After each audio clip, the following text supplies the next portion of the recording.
자, 이제 백간이 만세를 부르고 나자 원소가 궁에 들어와 건석을 체포하려고 했다. 건석이 황급히 어원으로 달아났으나 꽃군을 안에서 중상시 각성에게 죽음을 당했고 건석이 거느리던 근군은 모두 투항했다. 원소가 하진에게 말하기를 내시들이 당을 이루었으니 오늘의 형세를 타고 모두 죽이는 것이 좋겠습니다. 일단 건석은 곽성에서 죽었어요. 계속 얘기 드리지만 건석이 나쁜 짓을 했던 기록이 생각하시는 것처럼 그렇게 많지가 않아요. 하니 장량등이 일이 급한 것을 알고 황급히 화투에게 고하기를 처음에 대장군을 살해하고 모의한 자는 다만 건석 한 사람뿐이었다. 우리는 관여하지 않았다. 대장군이 원소의 말만 듣고 우리 모두를 죽이려고 하니까 마마께서 불쌍하게 생각하셔서 우리 좀 살려달라 하니까 하태호가 너희는 걱정하지 마라. 내가 마땅히 너희를 보호해주겠다 하고 전지를 내려 하진을 들라고 했다. 하태호가 가만히 말을 하는 거예요. 이제 나와 오빠는 출신이 한미한데 장량등이 아니었다면 어찌 이런 부귀를 누리겠소. 지금 건석이 인자하지 못하여 이미 죽음을 당했는데 오빠는 어찌하여 남의 말을 믿고 환관을 모두 죽이려고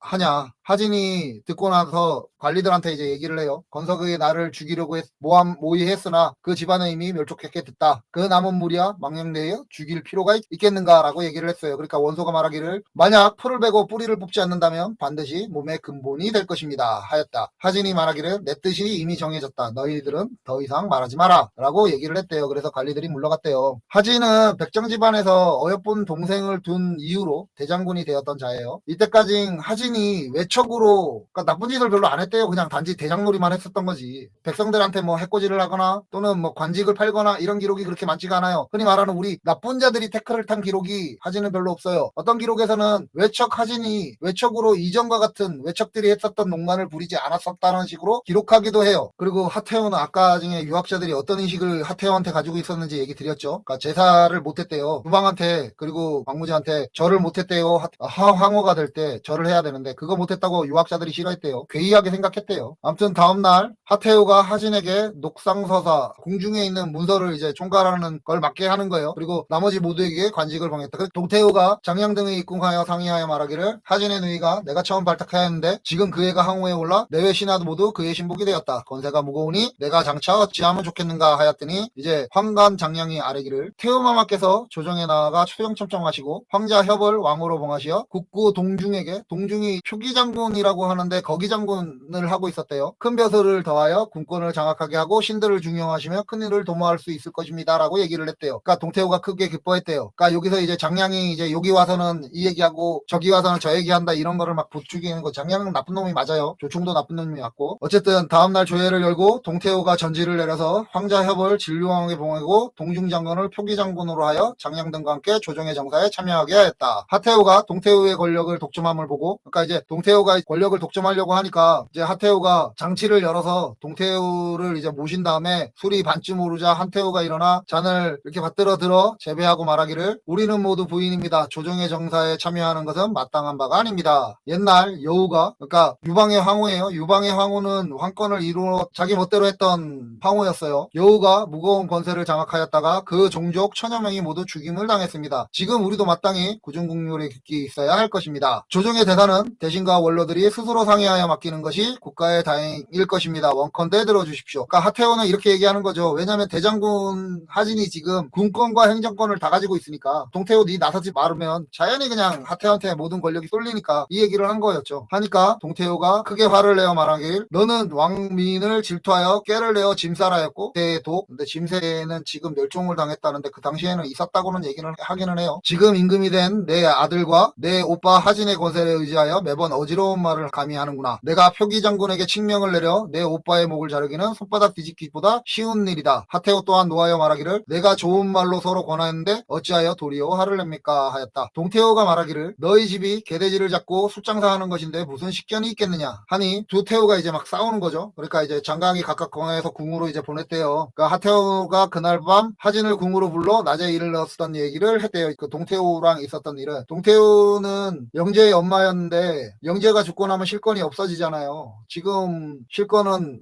하씨 집안에 다가 있는 거잖아. 그러니까 좀 객기를 부린 거겠죠. 저게 이제 역사에 진짜 실제로 있었다고 하는 기록이에요. 전 도무지 쟤네들의 기록을 믿지를 못하겠어. 아무튼 하진이 물러나와서 상공을 불러 함께 의논했다. 다음날 조회를 열어 조정의 신하들을 시켜 동태호가 원래 제후의 왕비이니 오래 궁중에 있을 수 없고 이에 하간 그러니까 집으로 옮겨서 안치하는 것이 합당하니 날짜를 정하여 낙양의 성문을 나가게 함이 마땅하다라고 하자라고 얘기를 해요. 그래서 이제 사람을 보내서 동태우를 내보내고 그리고 군군을 뽑아서 표기 장군 이제 동중이라고 하는 동태우를 지지하고 있었던 세력이었던 거예요. 그 집을 포위하여 인수를 재촉하여 받아내었다. 동중이 사태에 급한 것을 알고 스스로 안치해서 자살했다. 집안 사람들이 고글하니 그제서야 군사들은 흩어졌다. 장량과 당규가 동태우 일파가 이미 꺾인 것을 보고 마침내 금과 구슬과 놀이개를 싸들고 하진해하고 하묘와 그 어머니 무양군을 찾아가서 아침 저녁으로 하태우의 처소에 들어갈 때마다 좋은 말을 해주고 뭐 이렇게 했대요. 그래야 십상시들이 다시 이제 황제의 총애를 받았대요. 가만 보면 지금 십상시를 죽이려고 하는데 외척들이 쳐나가고 있는 거야. 영제의 외척이 이제 실권이 떨어졌으니까 쳐나간 거예요. 이제 하태도도 조금 이따 어떻게 되는지 알잖아요. 우리는 역사의 스포를 당했으니까. 신하들은 자꾸 한간들을 죽이라고 하는데 하태우는 황간을 죽이는 것보다 활용하는 쪽에 목적이 있었던 것 같아요. 당연히 그렇잖아. 황간이 있으면 황제나 태우 입장에서는 편해요. 그잖아. 그리고 황간들이 권력을 계속 만들어줬고 이미 황제는 지금 변이 되어 있는 상태잖아요. 자기 아들이. 그러면 하태우나 하진의 입장에서는 굳이 황간들을 죽일 이유가 없어요. 왜냐면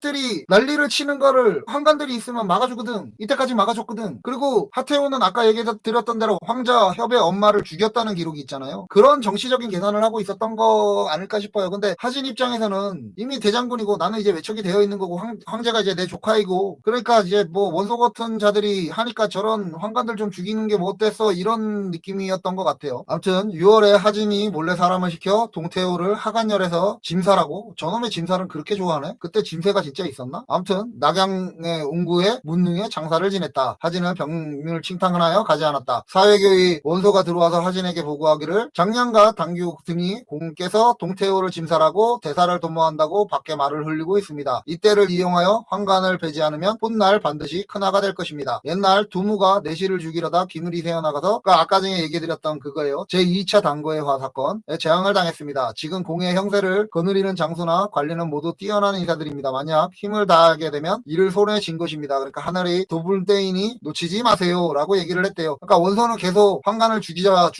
하고 있는 거예요. 컴플렉스 덩어리라니까 쟤는. 하니 하진이 말하기를 그 또한 사경해 보겠소 라고 했더니 좌우의 은밀히 장량에게 그러니까 이 얘기를 장량에게 알리니까 장량이 하진의 동생인 하묘한테 가서 또 뇌물 바치고 입궁에서 하태우한테 제발 좀 살려달라고 오로지 저들은 사람을 죽이려고만 한다고 우리 황간 십상시들 죽이면은 변란이 일어날 거다라고 얘기하면서 애원을 해요. 나가니까 이제 조금 하진이 들어와서 하태우한테 또 그러는 거야. 이제 황간을 죽이겠다고 황간들이 대궐에서 일을 통과하는 얘기 드렸잖아. 하태우의 입장에서는 황간을 죽일 이유가 없다니까요. 왜 자꾸 오빠는 죽이려고 하냐고. 이제 선제께서 죽은 지가 얼마나 됐다고 자꾸 사람 죽일 생각만 하냐고. 그러니까 좀 하지 말라고. 그러니까 이제 하진이 그러고 이제 쓱 나오는 거예요. 원소가 이제 하진한테 어떻게 되냐 그러니까 태우가 유효하지 않는데 어떡하냐. 그러니까 이제 그러면 원소가 여기서 아주 문제의 발언이 나오는 거예요. 사방의 영웅을 불러 병사를 거느리고 낙양에 와서 내시들을 모두 죽이게 하십시오. 이런 때에 사태가 급해져서 태우께서 따르지 않을 수가 없을 것입니다. 라고 하였다. 하진이 말하기를 그거 참 묘한 계책이요. 하고 곧바로 경문을 각 진에 보내어 낙양으로 불러 모으게 하였다. 이제 다음 편에서 이제 이거 부분에 대해서는 본격적으로 얘기 드리는데요. 당대에 명망이 있는 유학자 유원은 제도적으로 각주가 분리돼서 지가 왕이 돼서 익주로 가죠. 그리고 유학자의 아이돌 원소는 이런 건의를 해서 낙양에서 가장 가까운 한나라의 군대를 불러 모아요. 낙양이 여기 있다 그랬잖아요. 여기서 가장 가까운 한나라의 군대는 어디겠어요? 변방에 있는 정예들이겠지. 그잖아요. 그러니까 자기 목적만 생각하는 거야 원소는. 내 목적. 황간을 죽이자. 근데 이때 서원팔교이였잖아. 지가 이제 건석이 죽었어. 그러면 서원팔교이의 군대를 지가 장악하고 있는 거잖아. 2인자였으니까. 근데 이런 짓을 한 거예요. 그리고 실제로 이 짓을 해요. 여기다 뭐 불내고 뭐 별짓을 다 해요. 아무튼 그렇습니다.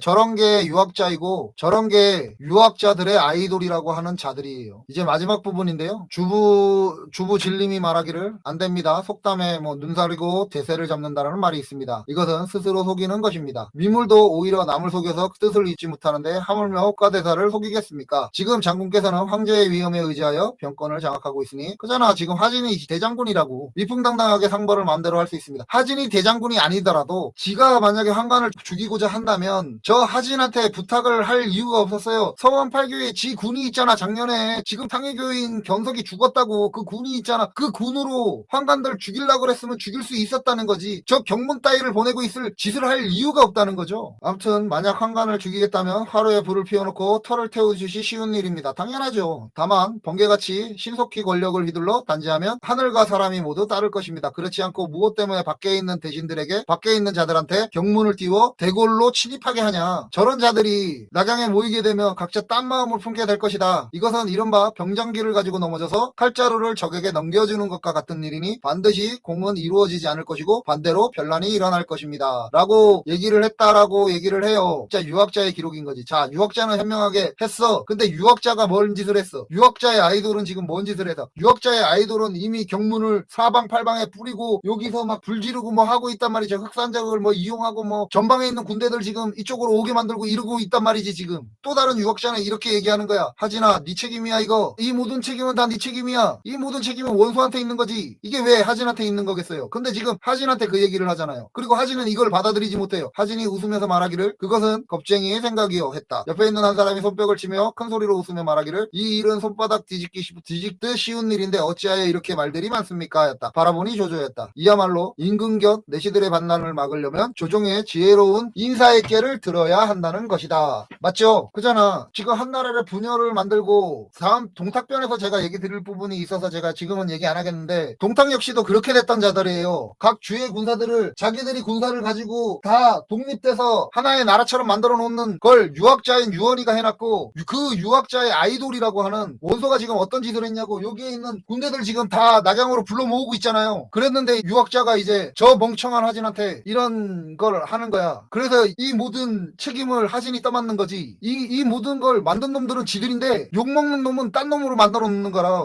이게 지금 역사의 기록이라는 거죠. 이제 오늘 이제 방송의 오늘 부분이 여기가 2장의 마지막 부분이었어요. 다음에 이제 십상시에 난 이제 본편하고 이제 동탁편으로 들어가는 거예요.